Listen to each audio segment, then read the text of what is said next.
মাস চারেক আগের ডিপিএলেরই ম্যাচটার কথা কি মনে করতে পারছেন? বিতর্কিত এই আউটের ধরন নিয়ে সে সময় বেশ আলোচনা সমালোচনা হয়েছিল। আউট দেখে মনে হতে পারে নিজের উইকেট বিলিয়ে দেওয়ার সব রকম চেষ্টাই যেন করেছিলেন ক্রিজে থাকা ব্যাটার মিনহাজুল সাব্বির। এবার বড় ধরনের শাস্তি পেতে যাচ্ছেন এই ব্যাটার, কেননা তার এমন আচরণে ফিক্সিংয়ের সাথে জড়িত থাকার প্রমাণ পেয়েছে বিসিবির anti corruption unit ACU. Sabbir anti corruption কোডের একাধিক ধারার ভঙ্গ করেছেন, তাই তাকে অন্তত 5 বছরের জন্য ক্রিকেটের সকল কার্যক্রম থেকে বিরত রাখার সুপারিশ করা হয়েছে। প্রয়োজনে তার শাস্তি সর্বোচ্চ 10 বছর বৃদ্ধি করা যেতে পারে। বিপিএলে এরকম ফিক্সিং অভিযোগে এর আগে বাংলাদেশের তারকা খেলোয়াড় আশরাফুল 8 বছরে নিষেধাজ্ঞা পেয়েছিলেন।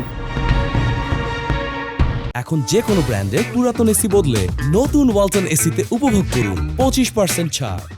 সাব্বিরের এমন আউটের ধরনে বেশ সমালোচনা হয়েছিল বাংলাদেশের ঘরোয়া টুর্নামেন্টের মান নিয়ে। এরপরই তদন্তে নামে বিসিবির অ্যান্টি করাপশন ইউনিট। তদন্তে সাব্বিরের সন্দেহজনক ব্যক্তিদের সাথে ফোনালাপ এবং সেই তথ্য না জানানোর অভিযোগ আনা হয়।